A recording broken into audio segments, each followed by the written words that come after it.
In November 2021, a YouTuber with sonar equipment discovered something impossible in the Calf Killer River, Tennessee, a black Pontiac Grand Am sitting upright 13 feet underwater, its license plate still legible beneath 21 years of algae. For over 2 decades. What the river had hidden, and what the police had missed for a generation. On the morning of April 4, 2000, the telephone rang in the Bechtel household at 7:45. Ronnie Bechtel picked up on the third ring, expecting to hear his son's voice explaining why he hadn't come home the night before. Instead, silence stretched across the line before the caller hung up. 20 minutes later, the phone rang again at the Foster residence.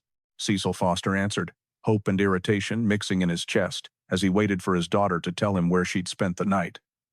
But it wasn't Erin. It was a neighbor asking if he'd seen Jeremy Bechtel. By noon, the same question echoed through Sparta, traveling from landline to landline, from front porch to church parking lot. Have you seen Erin? Have you seen Jeremy? They never came home last night. Erin Lee Foster drives a black 1988 Pontiac Grand Am with Tennessee. At 18 years old, she's a senior at White County High School, just months away from graduation. The car is hers, not her parents', and it represents everything about her that her family loves and occasionally worries about. Her independence, her determination to carve out her own space in a town where everyone knows everyone else's business.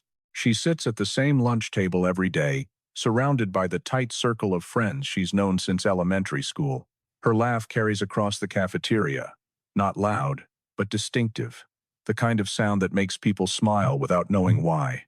On weekends, she drives those same back roads with the windows down, radio up, sometimes alone, sometimes with friends piled into the back seat.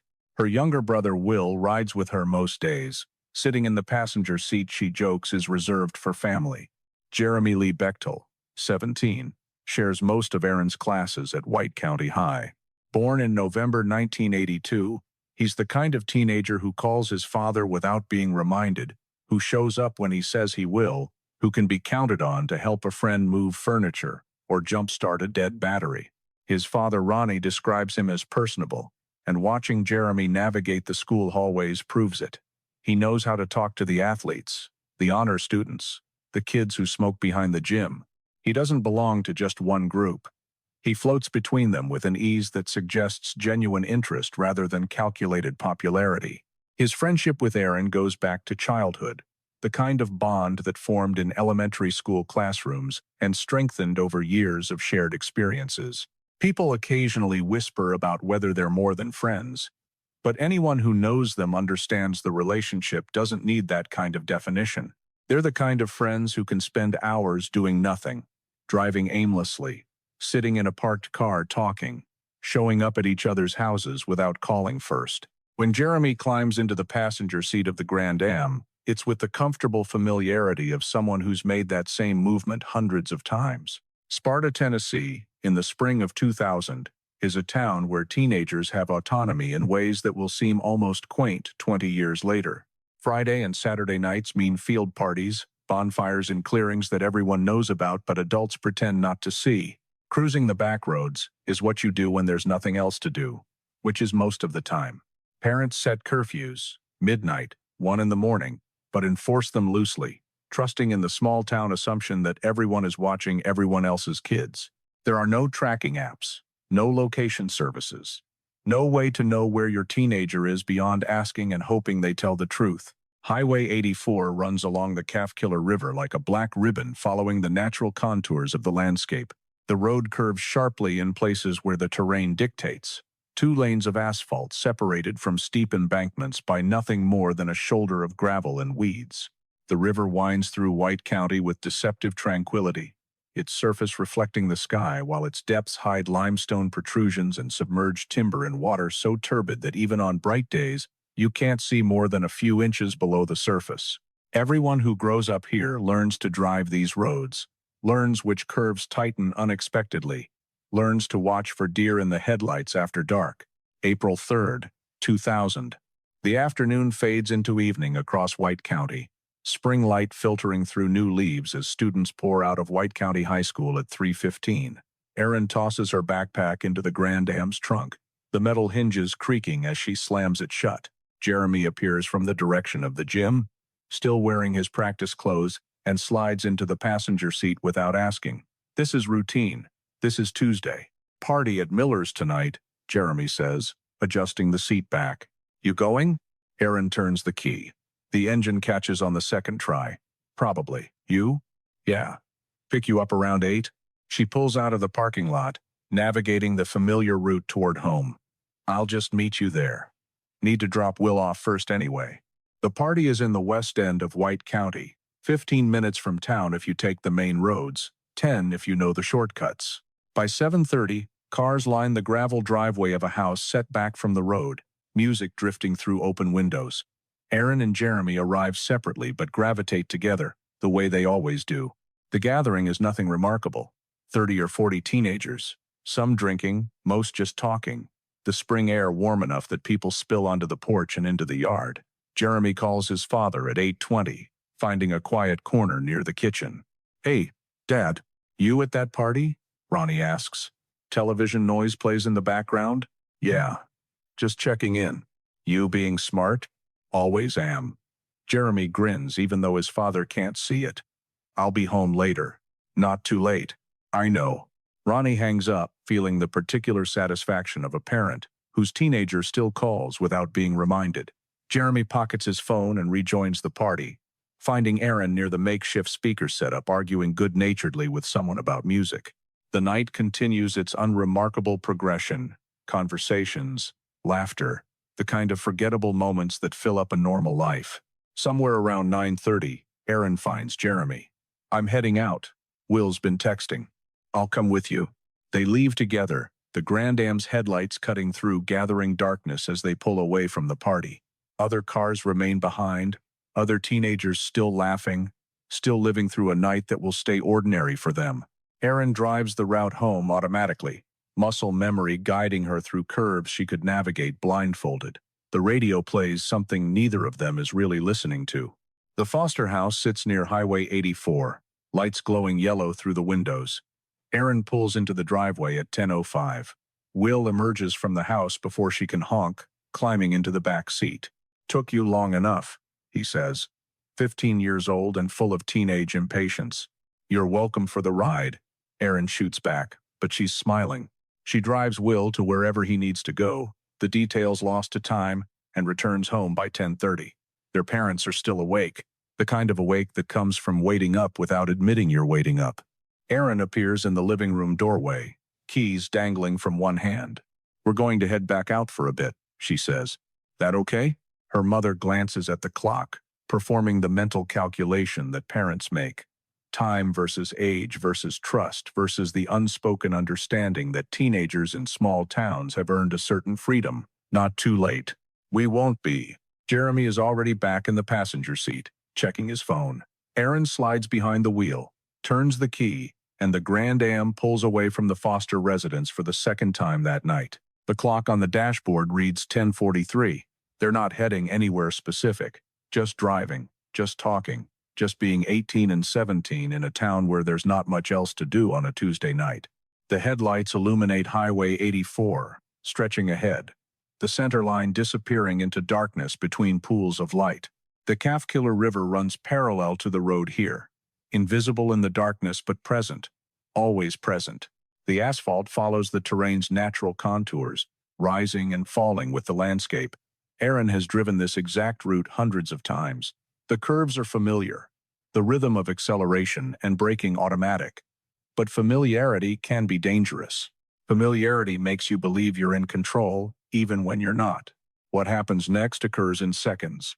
Maybe a deer materializes in the headlights, eyes reflecting green before the animal bounds across the road.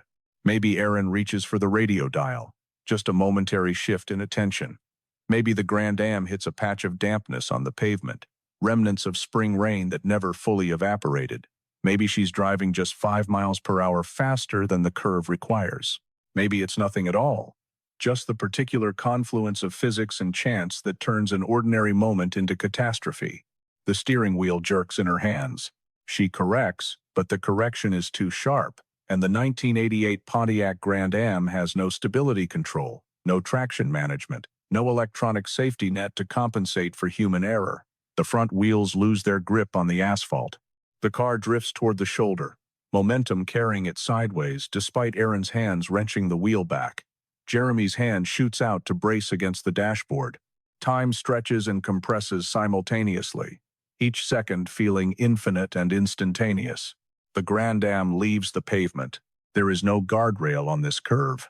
In the year 2000, long stretches of Highway 84 remain unprotected, the county operating under budget constraints and the assumption that these roads have always been this way, so why change them now? Between the asphalt and the Calf Killer River, there is only a gravel shoulder, a brief slope of weeds and dirt, and then the steep embankment dropping toward Blackwater.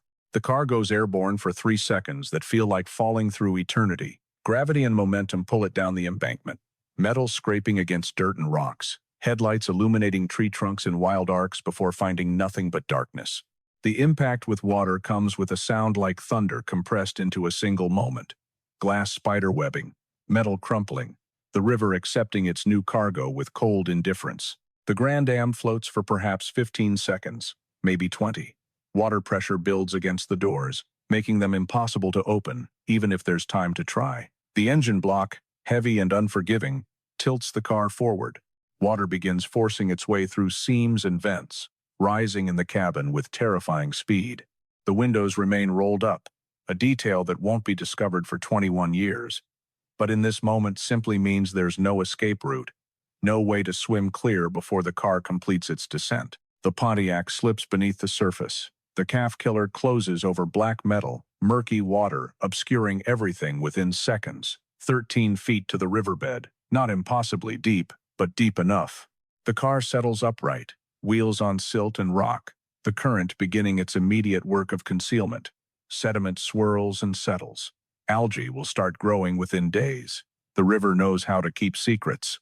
On the road above, nothing marks the accident. The gravel shoulder shows disturbance, but in darkness, passing headlights won't catch the subtle signs. There are no skid marks on the wet pavement, no debris field to flag attention, no witnesses driving past at precisely the wrong moment to see what happened. The Grand Am is black, and the river is black, and the night is black, and they blend into a single absence that won't be noticed until morning. The silence that follows is absolute. Highway 84 continues its winding path along the river, indifferent to tragedy. In houses scattered across White County, people eat dinner, watch television, prepare for bed. Ronnie Bechtel assumes Jeremy is still out with friends, exercising the freedom of a 17-year-old who calls home and can be trusted. Cecil Foster glances at the clock occasionally, noting Erin's absence, but not yet worried. She said she wouldn't be late, and it's not yet late. Midnight arrives. 1 in the morning. 2. The Bechtel house stays quiet, Jeremy's bedroom door remaining closed as if he might be sleeping inside. The Foster driveway stays empty, no sound of an engine announcing Erin's return. Dawn breaks over the eastern highland rim at 6:17, light creeping across the landscape and touching the surface of the Calf Killer River, where nothing disturbs the water's flow. Alarm clocks ring in bedrooms across Sparta. Students prepare for school. The world continues turning, and 2 families wake up to discover their children never came home. 7:45 on the morning of April 4th. Ronnie Bechtel stands in his son's doorway, looking at an empty bed that hasn't been slept in. The covers lie smooth, exactly as they were made yesterday morning. His first reaction is annoyance. Jeremy knows better than to stay out all night without calling, but annoyance quickly shifts into something else, something that sits heavier in his chest. Jeremy always calls. He picks up the phone and dials the first number that comes to mind, a friend's house where Jeremy sometimes crashes after late nights. The mother who answers sounds confused. "No, I haven't seen him since school yesterday. Is everything okay?" "Probably fine," Ronnie says, trying to convince himself as much as her. "Just checking." At the Foster residence, Cecil Foster walks through the house calling his daughter's name even though he knows she's not there. The Grand Am isn't in the driveway. He finds his younger son Will in the kitchen pouring cereal. "When did your sister say she'd be back?" Will shrugs, milk splashing into the bowl. "She didn't. Just said they were going out for a while." "They who?" "Her and Jeremy." Cecil picks up the phone and calls the Bechtel house. Ronnie answers on the first ring. Have you seen Erin? Was about to ask you the same about Jeremy. A pause stretches between them, both fathers processing the implications. Their children left together. Neither came home. By 9:30, Deputy Martinez from the White County Sheriff's Office sits in the Foster living room, notebook open on his knee. He's taken these kinds of reports before. Missing teenagers almost always turn up within 24 hours, usually sheepish and apologetic. What was she wearing? Martinez asks. Cecil looks to his wife, who closes her eyes trying to remember. Jeans, I think. A blue shirt, maybe? I wasn't paying that much attention. Martinez writes this down. And she was with Jeremy Bechtel? That's what Will said. They came back here around 10:30, dropped Will off, then asked if they could go back out. Did she say where? No, just out. Martinez nods. We'll start making calls, check with their friends. Most likely they're fine and just lost track of time. But even as he says it, Martinez knows the timeline doesn't quite fit. Lost track of time works for a few hours. It's been 10 hours. That's different. At White County High School, attendance is taken at 8:15. 2 empty seats in homeroom. By lunch, word has spread through the particular communication network that exists in small high schools. Friends huddle in corners, pulling out cell phones to check messages. Nothing from Erin. Nothing from Jeremy. The investigation begins in earnest by early afternoon. Martinez coordinates with Sheriff's Office personnel, establishing a basic timeline. The party in the West End is confirmed. Multiple witnesses place both teenagers there between 7:30 and 9:30. Several people saw them leave together.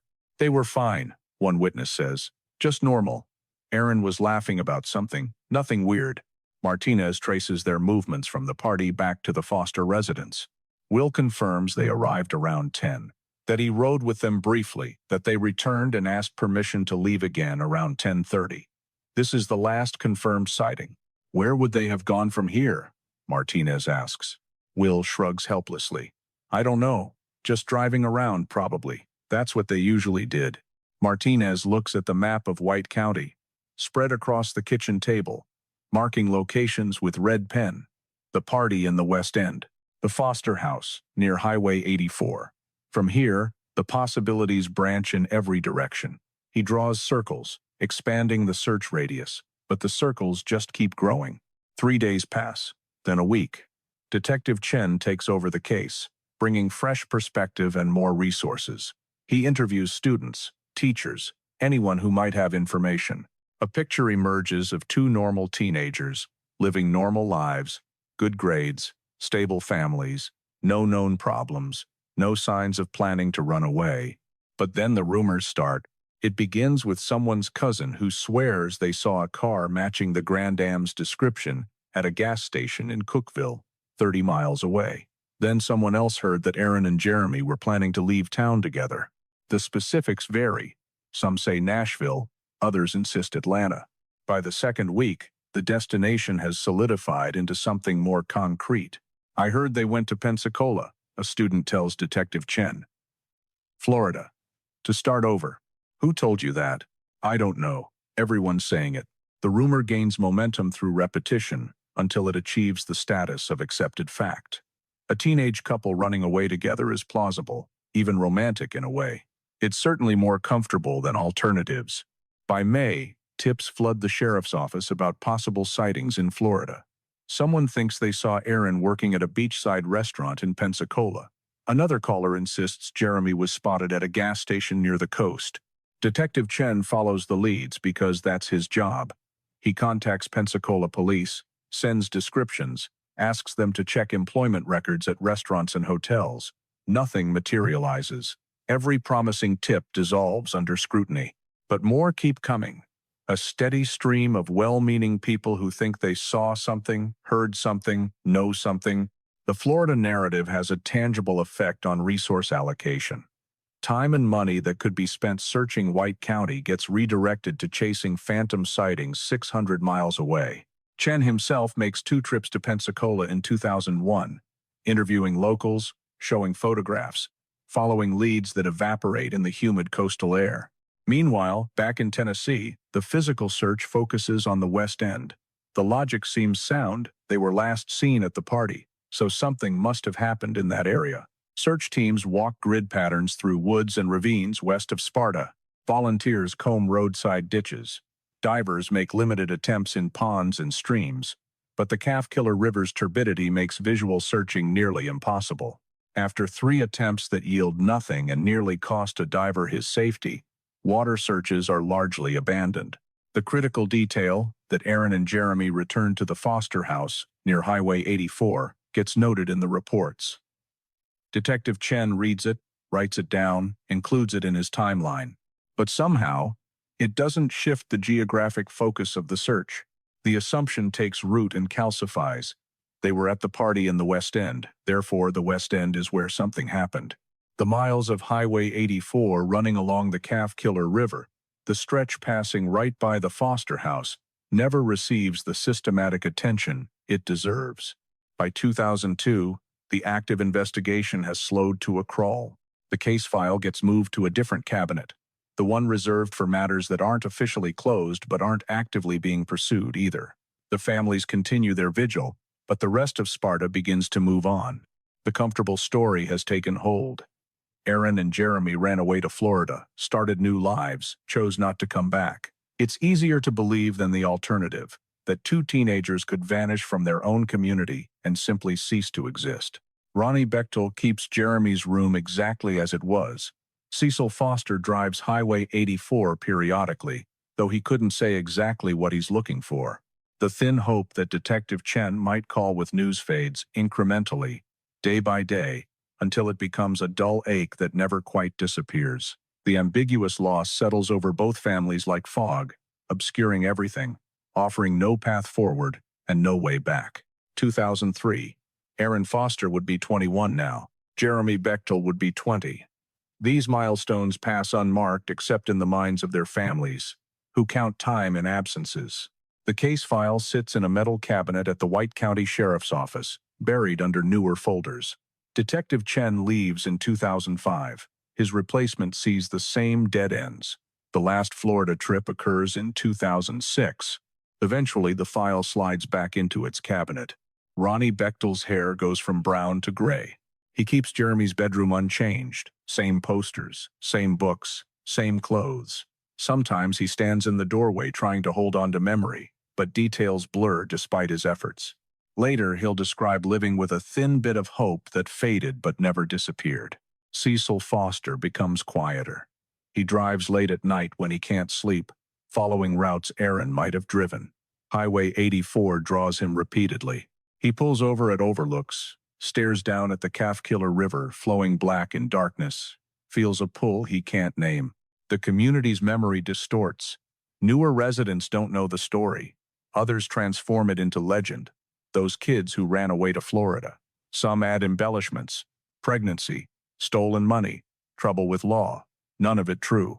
I heard they were spotted in California, someone says at a church potluck. Wherever they are, they don't want to be found. The conversations happen around Ronnie and Cecil, who've learned to stay silent. But the world is changing in ways that will matter. Facebook launches in 2004. By 2006, the families create a page. Missing, Erin Foster and Jeremy Bechtel. Modest engagement, occasional messages, nothing leading anywhere, but it keeps their names visible. More importantly, side-scan sonar is evolving. In 2000, quality units cost $50,000, military only. By 2010, Garmin and Humminbird sell consumer-grade equipment for a few thousand. A recreational fisherman can now purchase technology that paints detailed underwater images. Rural sheriff's departments don't acquire this equipment. Private citizens now possess tools law enforcement lacks. YouTube becomes a platform for true crime investigations.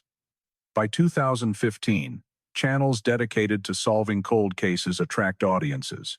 Some investigators use consumer technology to search for missing persons near water. Exploring with Nug begins posting in 2018. Creator Jeremy Bosides, 42, father from Georgia, former mechanic, uses straightforward methodology. Identify cases involving vehicles and water, travel with side-scan sonar, search systematically, document on camera. YouTube ad revenue funds operations at no cost to families. In 2019, Sides locates Miriam Ruth Hemphill, missing in Oak Ridge, Tennessee. Her car submerged, 3 years in a pond. Law enforcement acknowledges Sides provided resources they lacked. Success validates his approach. Late 2021, Sides finds the Foster Bechtel case in the National Missing Persons Database. Missing since April 2000. Last seen in Pontiac Grand Am, White County crisscrossed with rivers. Perfect criteria. He researches old articles. Most mention the West End Party. Florida theory. Fruitless searches. Based on this, Sides plans to search western White County waterways. Early November, he announces on YouTube, heading to Sparta, Tennessee, going to search for Erin Foster and Jeremy Bechtel, hoping to bring answers. Few thousand views. Some hope, some skepticism. Sides loads equipment and drives 6 hours to Sparta, arriving Friday. Sunday morning, November 7th, Sheriff Steve Page attends church. Afterward, a Foster family member approaches. "Sheriff, are you aware there's a YouTuber in town searching for Erin and Jeremy?" Page shakes his head. "No. What's his name?" "Exploring with Nug, Jeremy Sides." That evening, Page watches Sides' videos. The man is professional, respectful. But Page sees something else. Sides is planning to search the wrong location. Page didn't work the original investigation, giving him freedom to see clearly. Monday morning, he pulls the case file, spreads reports across his desk. Party attendance, confirmed. Departure around 9:30, confirmed. Then, Will Foster's statement.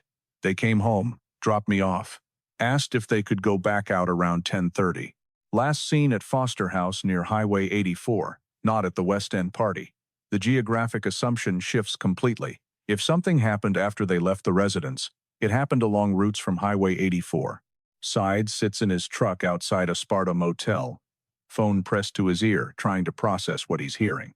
Sheriffs don't usually call YouTubers, and they definitely don't usually redirect their searches. Page's voice comes through steady and matter of fact. "Everyone's been focused on the West End because that's where the party was. But they came home first, dropped off Erin's brother near Highway 84, then left again around 10:30. That's the last confirmed sighting. Focus on the Calf Killer River along Highway 84. That stretch was never properly searched with equipment like yours." Sides traces Highway 84 on his map, following the river's path. 21 years of searches in the wrong location. He thanks the sheriff, hangs up, and drives to scout the area before nightfall. The river runs alongside the road in curves that follow the terrain. Water moving steadily beneath overhanging branches.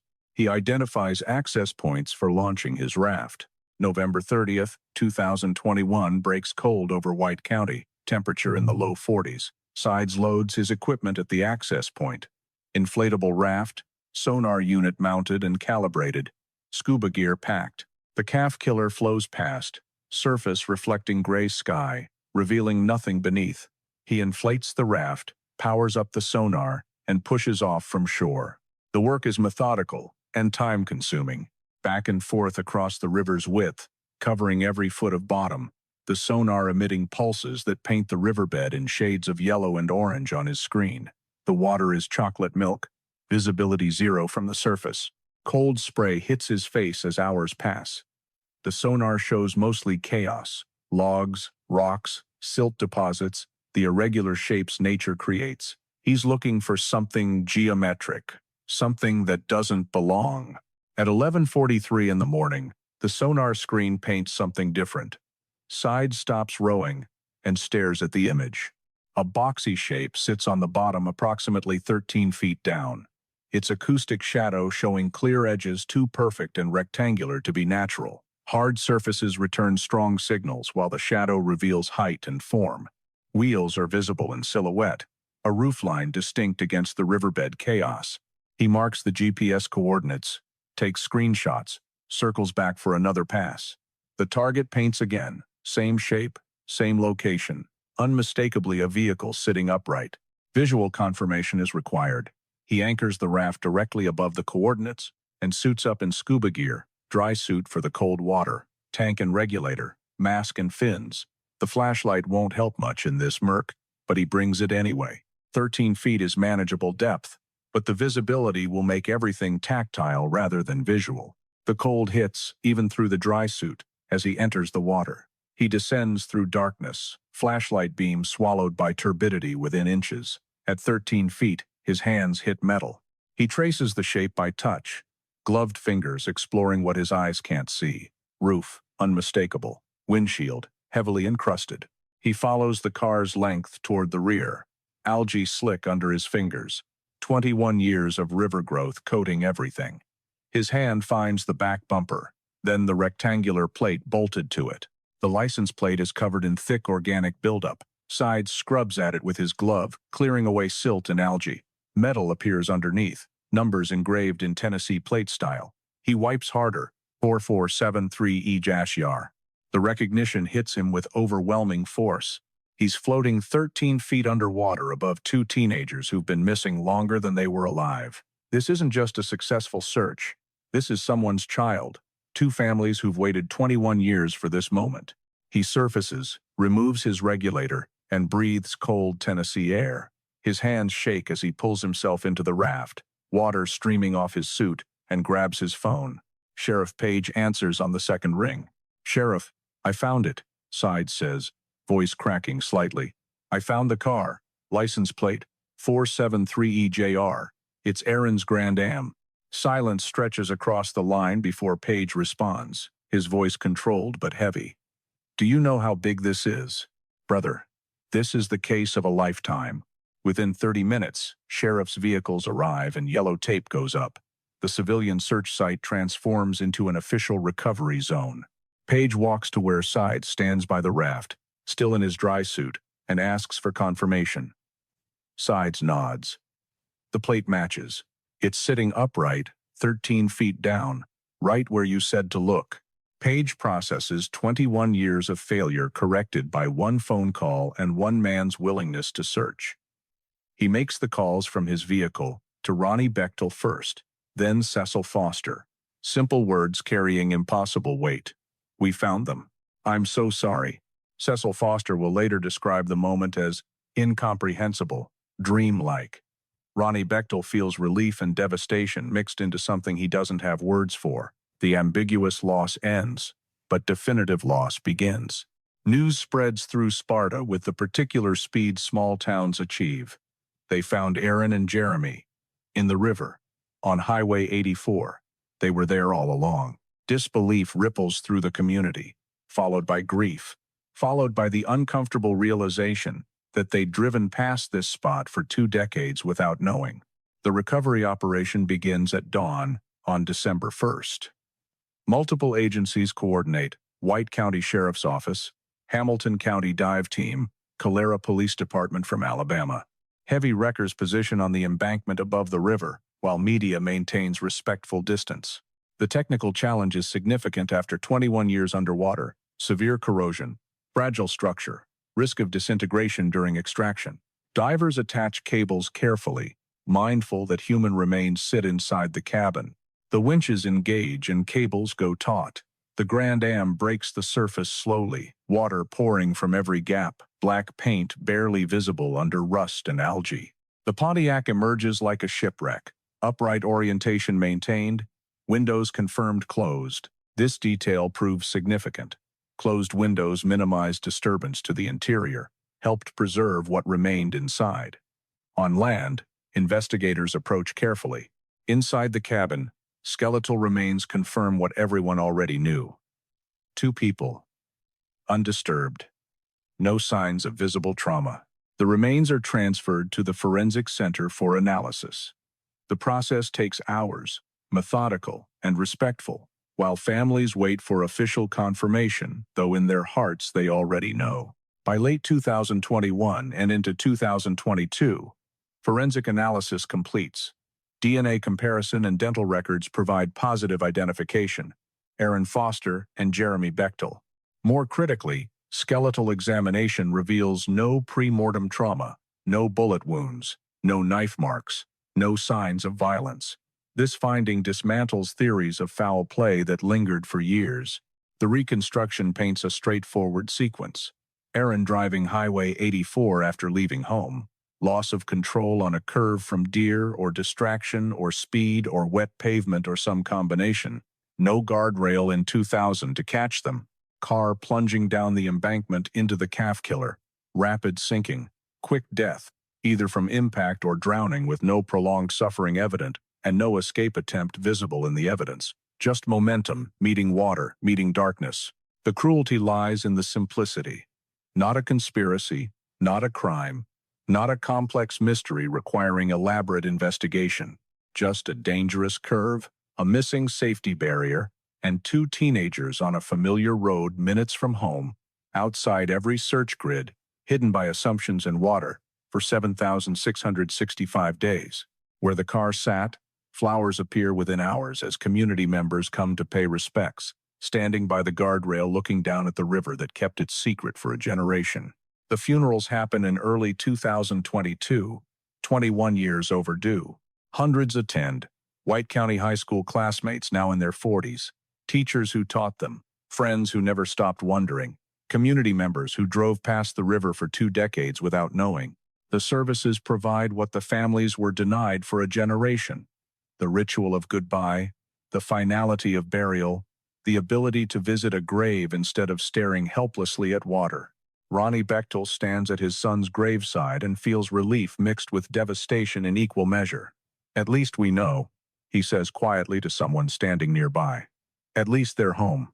But the words carry the weight of all those lost years. Graduation ceremonies Jeremy never attended, birthdays that passed unmarked, the future he never got to live. Cecil Foster experiences the same complicated grief, describing the entire process as surreal even months later. The not knowing had been its own particular torture, but the knowing brings no comfort, only the stark acknowledgement of permanent loss. The community reckoning happens more slowly. For 21 years, Sparta had convinced itself of a comfortable narrative. 2 teenagers ran away to Florida, started new lives, chose not to come back. The rumors had specific details that gave them credibility: Pensacola beaches, restaurant jobs, sightings by people who swore they recognized them. None of it was true. The realization hits hard that they'd been wrong, that they'd driven past the accident site thousands of times, that comfortable lies had insulated them from harsh truth. The Foster and Bechtel families, subjected to years of subtle victim blaming and whispered speculation about missed warning signs, find themselves vindicated. Their children weren't troubled or rebellious. They were normal teenagers who died in a tragic accident. The systemic changes begin almost immediately. Tennessee Department of Transportation conducts a safety audit of Highway 84 in the months following the discovery. The stretch of road where Erin lost control, the curve with no guardrail in 2000, receives upgraded safety barriers, reflective markers, and warning signs. The improvements come too late for Erin and Jeremy, but they stand as silent sentinels protecting future drivers from the same fate. The families take cold comfort in knowing their children's deaths prompted changes that might save others. The investigation methodology shifts as well. Sheriff Page's decision to collaborate with Jeremy Sides becomes a case study cited in law enforcement circles nationwide. The traditional closed-shop mentality, police handle investigations, civilians stay out, had kept the case cold for 2 decades. Page's willingness to admit the department had been wrong, to accept help from a YouTuber with better equipment, and to redirect the search based on fresh analysis of old evidence represents a new model for cold case resolution. Other departments begin reaching out to civilian investigators with specialized equipment, recognizing that budget constraints shouldn't prevent families from getting answers. The technological gap that made Side's contribution possible highlights a broader issue. In 2000, side-scan sonar cost $50,000 and required specialized training. By 2021, consumer-grade units cost a few thousand and could be operated by anyone willing to learn. Rural sheriff's departments operating on tight budgets couldn't justify the expense, creating an opening for private citizens to fill. Following the Foster-Bechtel resolution, grant programs begin emerging to provide rural law enforcement with access to sonar equipment, and training programs teach officers to interpret the data. The democratization of technology that enabled the breakthrough becomes institutionalized. Jeremy Sides continues operating, exploring with NUG, using the Foster-Bechtel case as validation of his methodology. His subscriber count grows significantly after the discovery, and families of other missing persons reach out requesting help. He maintains his approach: systematic searches funded by YouTube revenue, professional cooperation with law enforcement, respectful documentation that prioritizes families over sensationalism. The case proves that civilian expertise, when combined with official resources, can solve investigations that traditional methods couldn't crack. For Ronnie Bechtel and Cecil Foster, life continues in the shadow of loss, but without the particular torture of ambiguity. They can visit graves now, can mark anniversaries with flowers instead of futile searches, can finally move through the grieving process that was suspended for 21 years. Ronnie keeps Jeremy's room unchanged, not because he's waiting for his son to return, but because the space has become a memorial. Cecil drives Highway 84 occasionally, but the pull he felt toward the river has diminished. He knows now why he was drawn there, why something in him recognized that stretch of road as significant. His daughter was there all along, just beneath the surface, waiting to be found. The Facebook page, Missing, Erin Foster and Jeremy Bechtel, transforms from a plea for information into a memorial. Thousands of comments pour in after the discovery: condolences, shared grief, gratitude to Sheriff Page and Jeremy Sides for never giving up. The page becomes a testament to persistence, to the importance of re-examining old assumptions, to the value of fresh eyes on cold cases. Other families managing pages for their own missing loved ones find hope in the resolution, proof that even after decades, answers can emerge. The broader lesson resonates beyond White County. No case is truly cold as long as someone is willing to challenge the established narrative, as long as technology continues evolving, as long as the question remains open.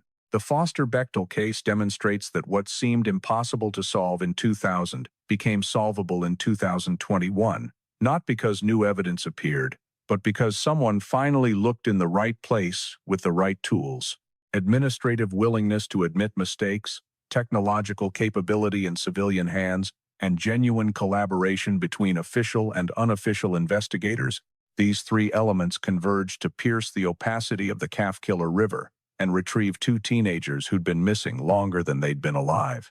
On Highway 84, where guardrails now line the curves, flowers still appear periodically at the spot where Erin's Grand Am left the road. Drivers passing by sometimes slow down, remembering the story, acknowledging the loss. The river flows on as it always has, but it no longer keeps its secret. Erin Foster and Jeremy Bechtel are home now, their names no longer associated with mystery and speculation, but with memory and the particular sadness of lives cut short by nothing more than circumstance, momentum, and the absence of a barrier that might have saved them. The truth, finally known after 21 years, offers no comfort beyond the ending of uncertainty. But sometimes, in the landscape of loss, that ending is enough. If you found this story meaningful, please share it with someone who needs to hear it.